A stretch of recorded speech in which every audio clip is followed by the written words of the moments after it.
presidente, as reclamações sobre a qualidade do atendimento no serviço da saúde, tanto na rede pública quanto nos serviços privados, através dos chamados planos de saúde, estão entre as principais reclamações que tenho recebido da população de Rondônia em nossas andanças pelo Estado e também é o que acompanhamos no noticiário, não só em Rondônia, mas também em todo o nosso país. Em Rondônia, os prefeitos, vereadores me cobram construção de mais postos de saúde nos municípios, mais equipamentos para os hospitais, mais médicos e serviços de qualidade para toda a população. Essa tem sido a principal reivindicação dos municípios de Rondônia. Nós já destinamos mais de 80 milhões de reais para infraestrutura, equipamentos e serviços de saúde em Rondônia nos últimos 7 anos. Procuro atender todos os pedidos para a área de saúde e estamos trabalhando junto com a bancada federal e o governo do Estado para melhorar a saúde do nosso Estado. E tem melhorado muito. Entre 2008 e 2010, os jornais do Brasil inteiro noticiavam a situação de calamidade pública no estado de Rondônia. Hoje, ainda temos que melhorar muita coisa ainda tem que ser feita, mas a situação é bem melhor do que estava há 10 anos atrás. Eu tenho cobrado insistentemente mais investimentos na saúde pública em Rondônia e de todo o país. E hoje chamo atenção para a necessidade de maior controle de fiscalização sobre os planos de saúde, bem como sobre a adoção de medidas que possam baratear as mensalidades desses planos. Isso porque hoje, com o agravamento da crise econômica, a saúde de nosso país também tem enfrentado uma grave crise que afeta tanto a saúde pública como os planos de saúde privados. Se, por um lado, por conta da precariedade da saúde pública do país, boa parte da população brasileira tinha aderido aos planos de saúde na expectativa de ter um atendimento mais rápido, eficiente e de qualidade no sistema privado. De outro lado, por conta do agravamento da crise financeira, vemos milhões de brasileiros abandonando os planos de saúde em virtude do desemprego, do aumento do custo de vida e dos altos preços praticados por esses planos. Só nos últimos 2 anos, mais de 3 milhões de pessoas deixaram seus planos de saúde em função do desemprego e da crise econômica. Esta situação criou 2 problemas. Os postos de saúde e hospitais públicos ficaram ainda mais superlotados e caóticos, impactando sobre os serviços e o atendimento do SUS. E usuários de plano de saúde privado estão vendo suas expectativas sendo frustradas, pois, com a redução da sua receita, os planos também estão reduzindo e restringindo os serviços. E os usuários encontram uma demora maior, recusa da cobertura a certos procedimentos clínicos, médicos e hospitalares, como ultrassonografia, cateterismo e alguns exames mais caros ou serviços de alta complexidade. A reclamação é tão grande que a Agência Nacional de Saúde Suplementar determinou a suspensão da comercialização de 38 planos de saúde de 14 operadoras em função de reclamações relativas à cobertura assistencial, como negativas e demora no atendimento recebidas no primeiro trimestre de 2017. No último trimestre do ano passado, 23 planos de saúde foram suspensos pela ANS.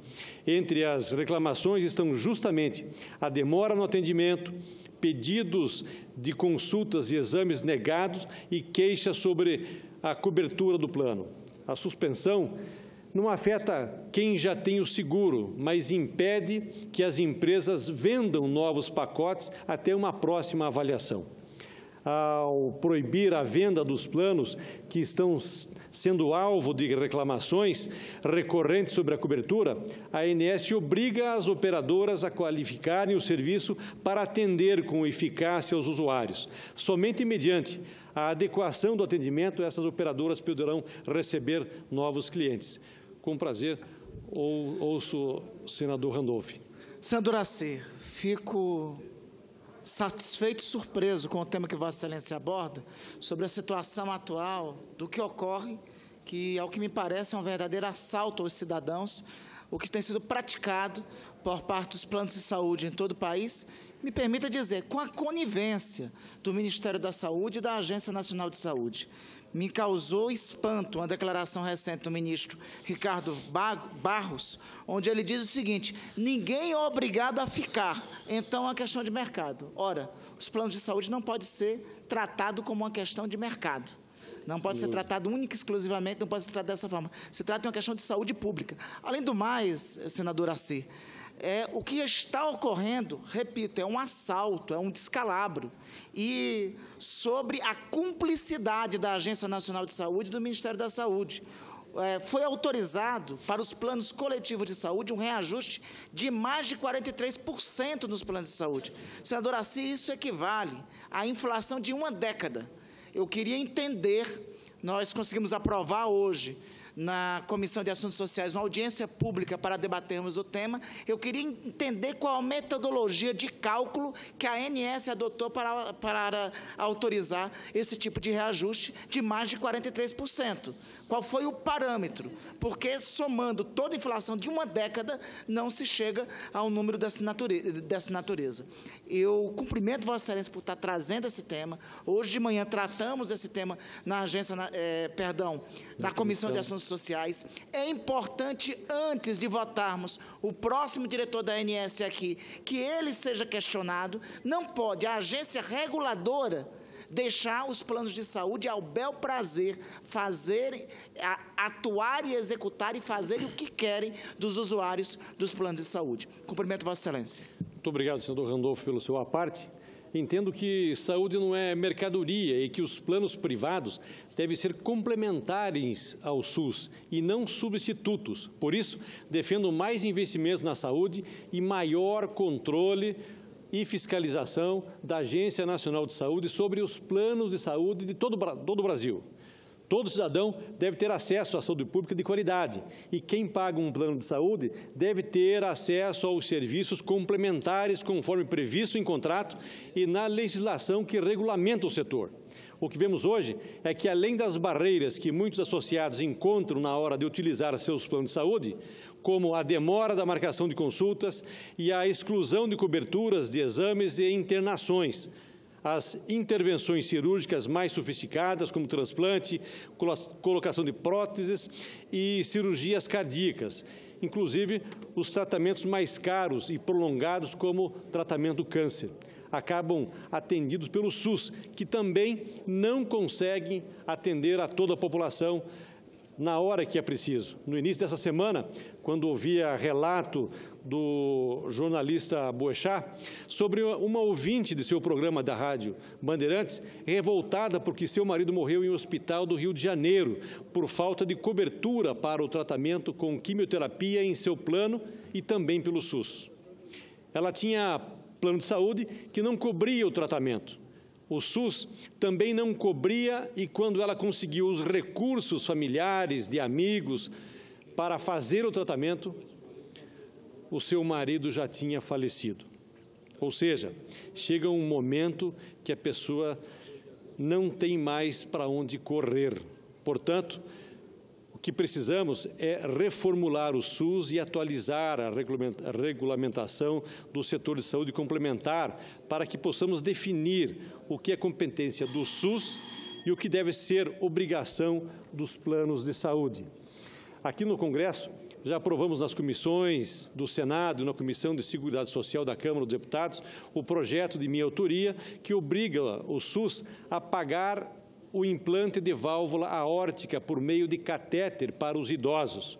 Muitos idosos sofrem dessa doença que estreita o canal da válvula aorta, prejudicando o bombeamento do sangue que circula no coração e precisam desse implante, que é uma espécie de mola que corrige esse problema. Hoje, o SUS faz esse tipo de implante apenas por cirurgia tradicional, em que o peito do paciente é aberto para colocar essa válvula aórtica. Esse tipo de cirurgia causa um trauma enorme ao paciente, gera alto risco de morte e reduz a qualidade de vida do paciente, o que já não ocorre quando o implante é feito através de cateterismo. Portanto, esse projeto traz uma esperança de vida para os pacientes que não podem enfrentar uma cirurgia de peito aberto por conta da sua idade e que também não possuem as condições financeiras para arcar com o custo desse tratamento. Defendo que o SUS faça o pagamento desse catéter, o que certamente vai prolongar a vida de muitos pacientes. Porém, o projeto está parado na Comissão de Finanças da Câmara, onde a principal questão levantada é sobre o impacto financeiro dessa medida no SUS. Dizem que o SUS não tem dinheiro para pagar essa conta, mas, por outro lado, estão aumentando os recursos para o fundo eleitoral em 3 bilhões e 600 milhões de reais. Ou seja, para isso tem dinheiro. Ora, é claro que tem dinheiro, precisamos eleger prioridades e a saúde é prioridade para a população brasileira. O Congresso Nacional precisa rediscutir a destinação de recursos para o SUS e a regulamentação dos planos de saúde, acabando com a reedição de medidas provisórias sobre a guarda da Agência Nacional de Saúde Suplementar, criando uma lei geral que regule os planos de saúde de uma vez por todas. Existem diversos projetos sobre o tema tramitando na Casa e aqui no Senado, que poderiam ser apensados ou discutidos conjuntamente. O que nós precisamos, de fato, é ajudar a nossa população a ter uma saúde de qualidade. Muito obrigado, senhor presidente.